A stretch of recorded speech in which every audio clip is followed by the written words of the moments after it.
WQXR, in cooperation with the Citizens Committee on Displaced Persons, presents in transcription, A Man with a Cause.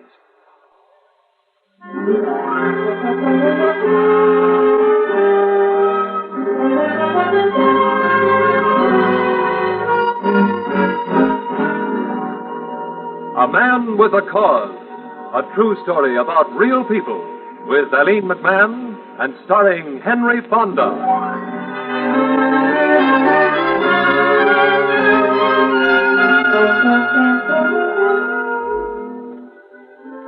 You are an American. You are standing in front of a large gilded eagle, emblem and seal of the United States Foreign Service, in the American consulate at Stuttgart, Germany. It's a crowded, busy office. Phones are ringing. Officials are at work. You have an appointment with the...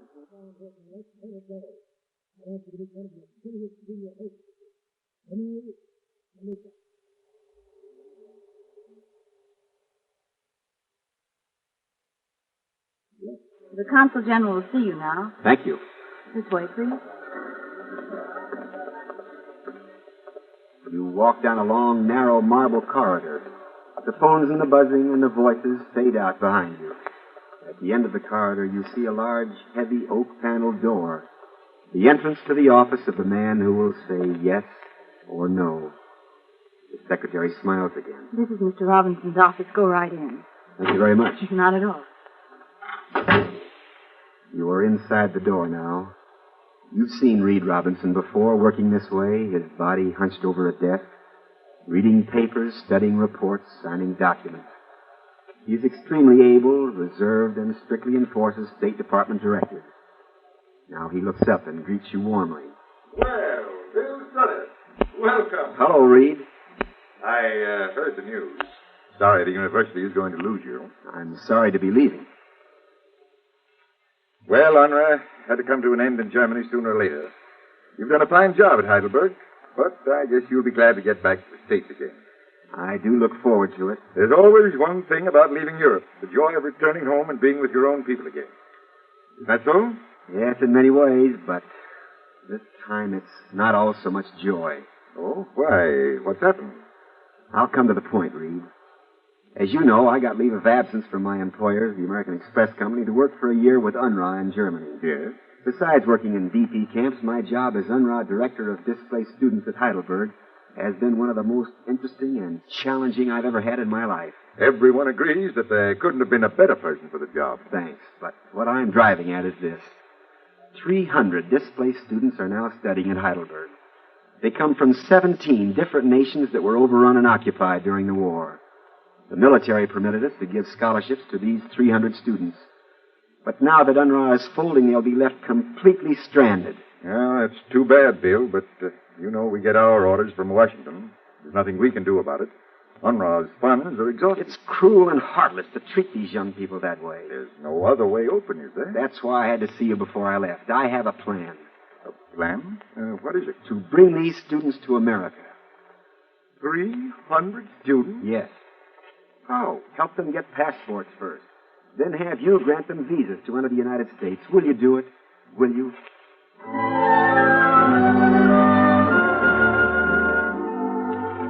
You sit there tense, staring at the Consul General. Then suddenly you hear a burst of words pouring out at you. Diplomatically, of course. It can't be done. Washington wouldn't allow it. The immigration quotas are filled. Too many people are opposed to foreigners entering the country. There's a housing shortage in the States. They'll have no place to live. Besides, where would they get jobs? How would they support themselves? Even if we do grant them visas, how would they get to the States? If they haven't any money, they couldn't pay for their passage. No, it's impossible. The whole idea is completely impractical.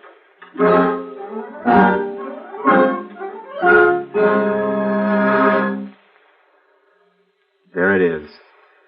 The Consul General has given you every argument, every reason why it can't be done. And yet you know in your heart that it must be done. You answer logically, reasonably, some of the questions that are raised. Others you don't have the answers to. At least not yet. But you think you've planted a seed. You don't know. Reed Robinson is busy, so you turn to leave his office. He pats you on the shoulder as he walks you to the door. At the doorway, you pause for a moment. You reach inside your coat pocket and take out a small photograph of a 3-year-old, lovable, tousle-haired child. The consul general looks at the picture approvingly, then asks, Your son? No, Reed, he's nobody's son right now. Who is he? No one knows. May I ask why you're showing me this picture? A short time ago, I found this boy lying in a deserted hospital bed. Nobody knew who he was or where he came from. He was mostly eyes, as you can see from his picture. Big, dark, sad eyes. I picked him up and took him with me to Heidelberg. He's been with me ever since. With the doctor's help the other day, I gave him a birthday. I filled out an immigration form for him. You may not grant any visas for my students right now, but when I leave Heidelberg, I hope you'll make it possible for me to take him with me. May I take another look at that picture, Bill? Here it is. I've given him my name, Reed, and I've had him confirmed in my religion, Protestant. He's a handsome boy. You've set your mind on taking him with you, haven't you, Bill? He's going back to the States with me, one way or other. I'm sure of that. I'd just like him to go back legally, that's all. Well, it may not be possible to get a visa for him until next year. The quotas are filled. I'm leaving Heidelberg in 2 days. Now, don't do anything foolish, Bill. You may regret it later on. Don't worry, Reed, I won't. I'm merely taking this boy to the States with me, and I hope you'll help. And goodbye, Bill. And the best of luck to you.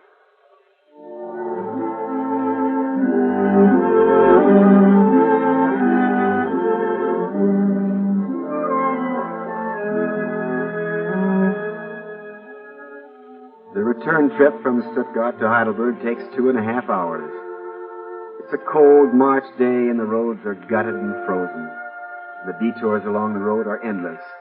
But your open army truck with no top on it keeps bouncing along until you're back at the university. In your office, there's a log burning in the fireplace, and it helps to thaw out the coldness in your body. Hello, Bill. You up at the consul's office this afternoon? It is Ruth Prager who's come in. Ruth Prager, your assistant. A dynamic person with a wonderful understanding of people. She looks 32, but she tells everyone her real age, 49. One thing about Ruth, if she's ever disappointed about anything, she'll never let you know about it. Oh, good heavens, Bill. What in the world happened? You look so dejected. I feel awful, Ruth. Everything's wrong. Everything seems so hopeless.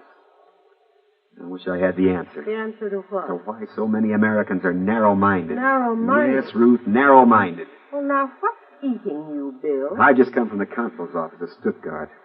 I've heard him say that Americans fear the country will be overrun with foreigners. That if displaced persons are allowed to enter, they'll cause an excess labor market. Why, he practically admitted to me that Americans aren't willing to act like decent Christians towards these people who lived through 5 years of torture and misery in DP camps and concentration camps. Ruth, I refuse to believe it's the American spirit to kick a person when he's down. Well, I'm sure it's not, Bill, but these aren't normal times. Now, we must have patience. Why don't people realize what America stands to gain if we open our doors to displaced persons? They won't take jobs away. Instead, they'll help fill existing labor shortages in America. Here, look at our records in the file. I know, Bill, I know. Here, look. Silva Mardi, age 19, factory worker. Eval Rosari, 32, teacher. His wife, Yuta, landscaping and horticultural specialist. And all these others, household workers, clerks, construction workers, machinists, language specialists, research workers, farmers, nurses, and babysitters. We have shortages in every one of these jobs in America today. I'm counting on you. Huh?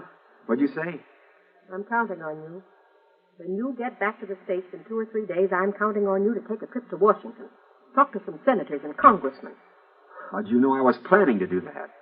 Were you? I certainly was. Good. Oh, that someone's at the door. Come in. Excuse me.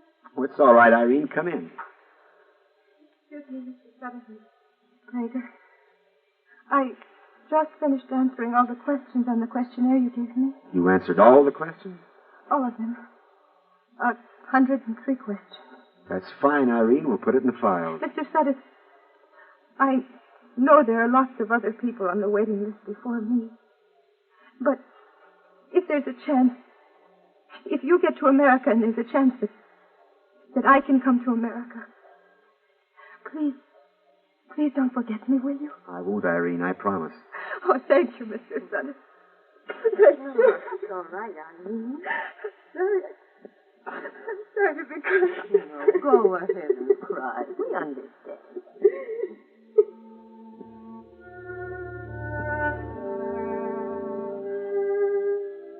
Ruth says we understand. But do we? Do we really understand Irene Haas? 19 years old, graduate of 3 concentration camps with a diploma tattooed on her arm to prove it. A serial number branded into her skin by the Nazis.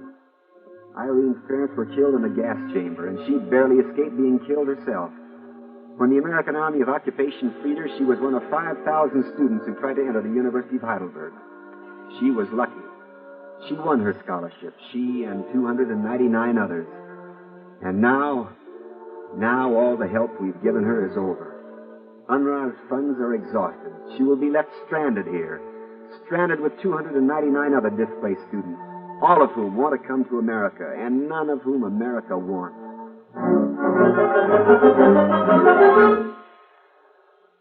I suppose that's how you decide to become a man with a cause. How you decide to do something to really help these people.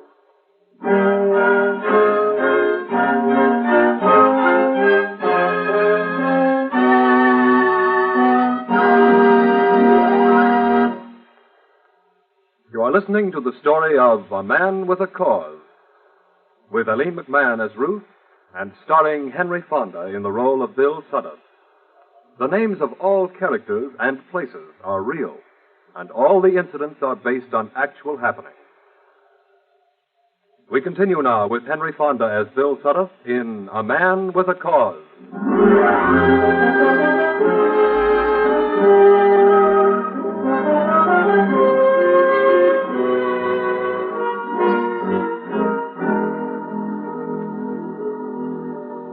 It is 2 days later. Your bags are packed and you are ready to fly back to America. The mail arrives in the morning, but there is no communication from Stuttgart. No envelope with a wing-spread eagle on it. No visa for the 3-year-old boy whom you found in a deserted hospital, whom you adopted and whom you've grown to love as much as your own son. Come on, Peter. Oh, here's Bill. He's in there waiting for you. Uncle Bill.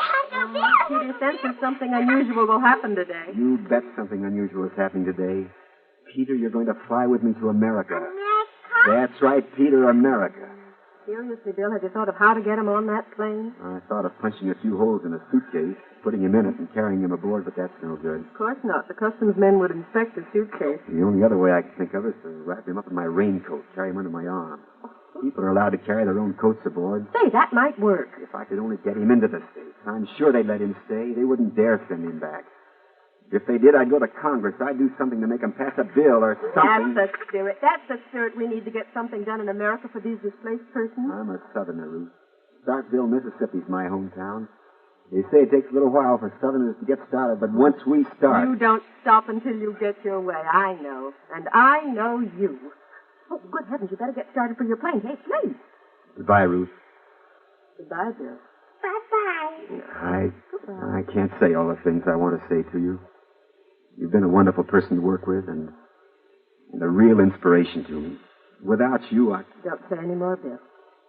I understand. I'll write you every day if necessary. Good. And don't forget about Washington. I won't. Believe me, I won't. Come on, Peter, we're off for America.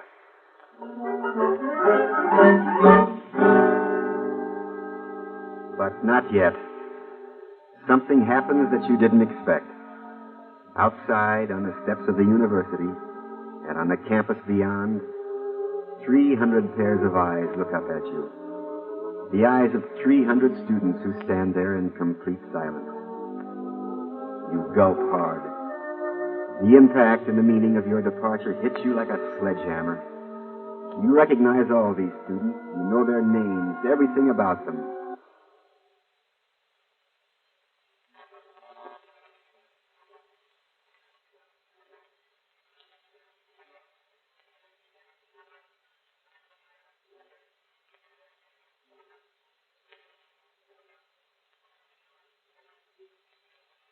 Where they come from, the stories of their suffering, the plight of their wanderings through the rubble and waste and wreckage of war. You know more than that. You know the pain of their despair and the anguish of their insecurity. You know the hopelessness they feel and their yearning for a life of peace and usefulness. You know all this, and you stand there speechless. You glance down at tiny Peter at your side, and suddenly he becomes a symbol of the life and the people you're leaving behind. There are no words spoken. There's no movement, no stirring on the campus. There's only a warm breeze from the east, and the sun stands high in the west. You walk toward the Jeep. You climb in. And Peter, your bag, and your raincoat. Your Jeep starts moving. You wave your hand, and you're gone.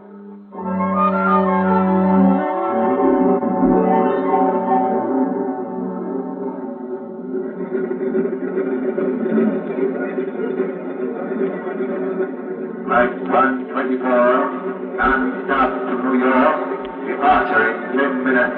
Please check your baggage at gate 6. Have your passports examined at window 3 before boarding the plane. Here, stand behind this wall, Peter, so no one sees us. Now listen very closely. This is important. Nothing must go wrong, so you've got to understand me and do exactly as I tell you. Look at the airplane, look! Yes, I know airplane, but before I get you on it, you've got to listen to what I tell you. Now, I'm going to bundle you up in my raincoat and carry you under my arm. You're small enough so no one will notice you. That is, if you keep still and don't move and don't make any noise. Do you understand, Peter? Why you put calm, Peter, Uncle Bill? I'm putting my raincoat on you so no one will see you. Understand? You have no passport. You have no visa. You want to go to America with me, don't you? America? Yes, you need a passport to go to America, and you don't have one. Passport? Passport's a small book with your picture in it. Oh, it doesn't matter. You don't have one, so it's not important. That is, it is important, but it doesn't matter. Peter go on airplane? Yes, if you do exactly as I tell you. Here now. Let me bundle you up in this old raincoat. That's it. Now, don't kick, Peter. Don't kick and don't talk. Just let me carry you and we'll be all right. Okay. Here we go.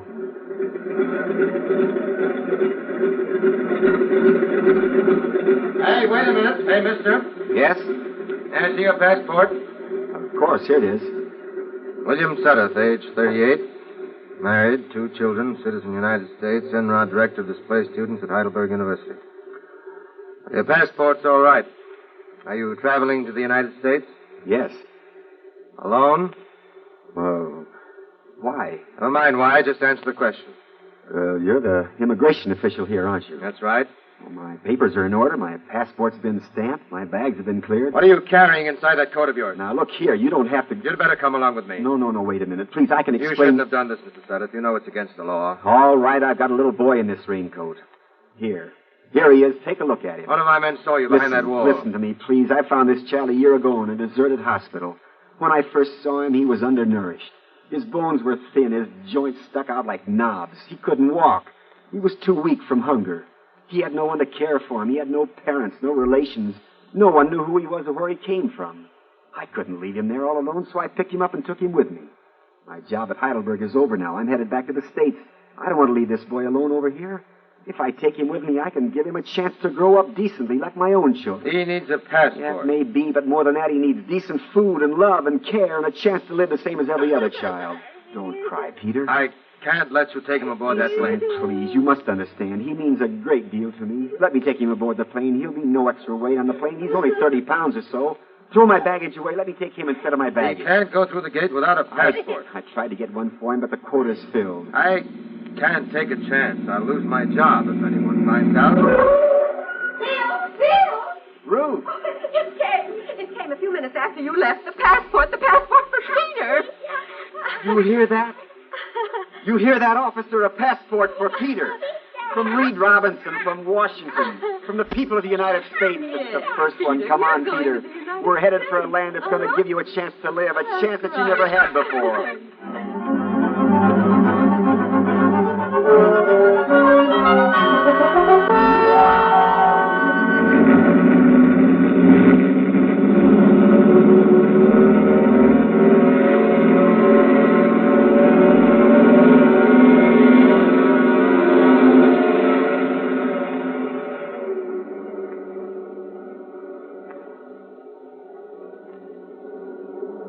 You were aboard a plane that speeds westward, flying high above the clouds and far below the sky. The drone of its four motors din monotonously in your ears. Your eyes are heavy, your body is tired. But you've accomplished something this afternoon that you're proud of. Peter is at your side. This baby, this orphan, this displaced child is en route to America. He's the first displaced person whom you've helped to bring to America. He's a symbol of those who remain behind, those victims of persecution who wait in DP camps with no future, those displaced persons who are without homes, without help, without hope. Your plane races west, but your thoughts are of your students in the east. You remember their names and how they told you their stories.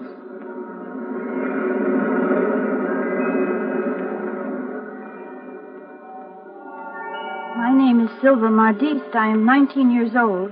I am an Estonian. The Germans invaded my country in 1944. When they came to my town, they picked me off the street.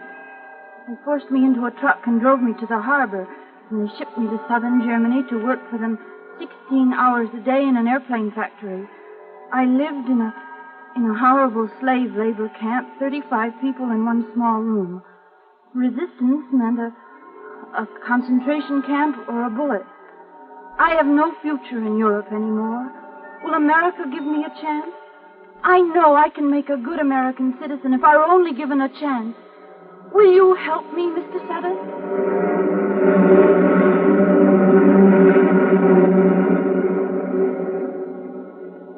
Stepan Sobaskis is my name. I'm 37, and I'm a Lithuanian. I used to write books for children, and later I worked for the Red Cross. I, my wife, and my child were sent by the Germans to Schwarzwald near Baden-Baden. We were forced to work as slave laborers in a small parts factory. The factory and the railroads and the whole town were bombed by the Americans, and all of us were glad. Mr. Sutter, we would like to go to America. I could work in a factory or on a farm or any place to support my family. Could you help us? Please.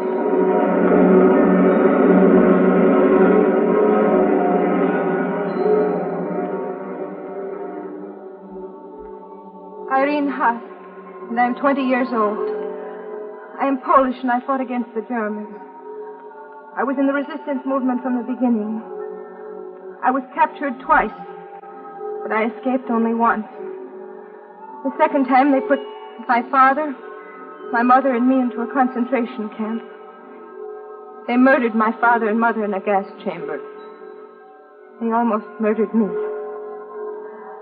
I want to study bacteriology and be a chemist in America. I can speak English, I can type, and I can translate many foreign languages.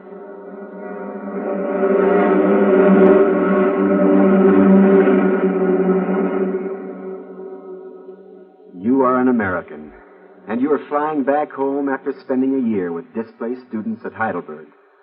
You know the stories of 300 of them, and they are only a handful compared to the million displaced persons who are living in Europe, all of whom seek a new life in a new land. You think of America and what it can do when it makes up its mind.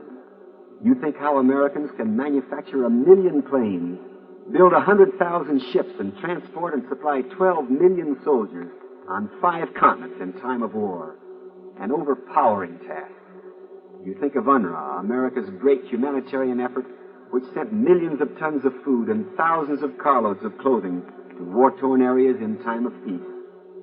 You think of all these tremendous accomplishments, and you're sick, because America has not yet faced up to the simple problem of helping those people who have the greatest need to be helped, displaced persons.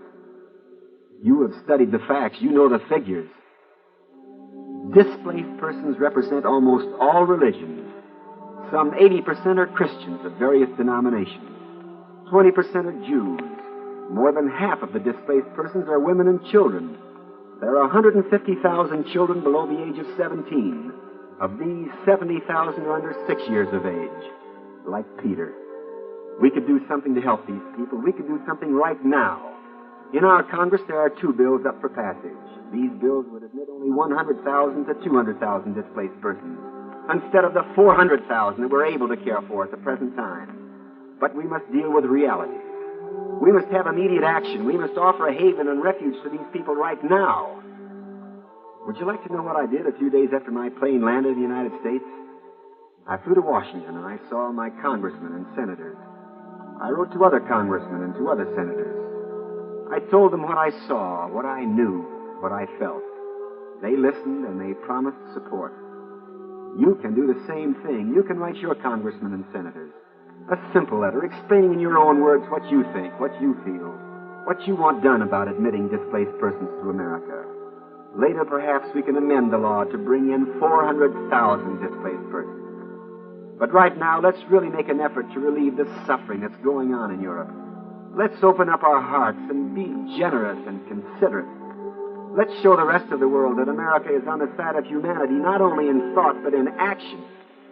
My fellow countrymen, will you join me in writing to your congressman? Will you? Please, it's very important. Oh, by the way, besides Peter, who came back to America with me, I've worked pretty hard, and I've been lucky enough to get 55 of my 300 students into America. Everyone who's met them says, no question about it, they'll make fine Americans. Now my goal is to get the rest of them in, and then 400,000 more.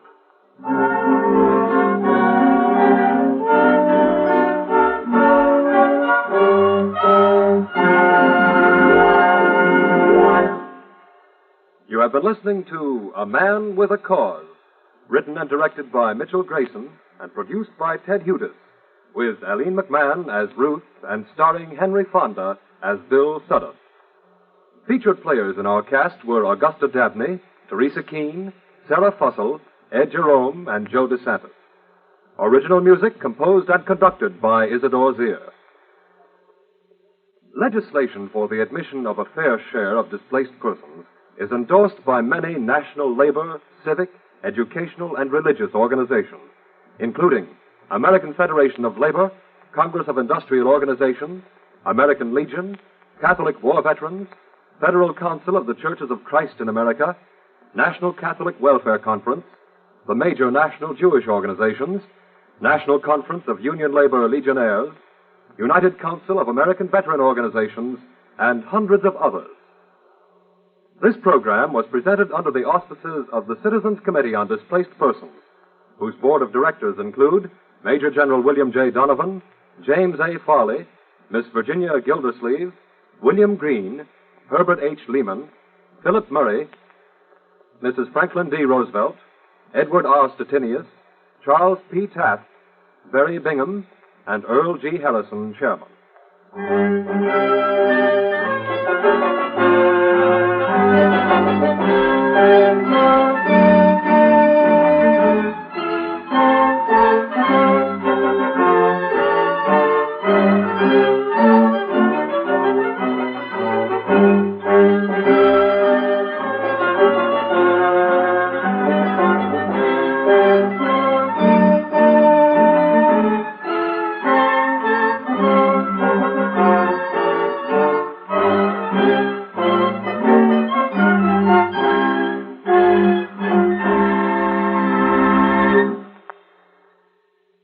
The program you just heard was transcribed.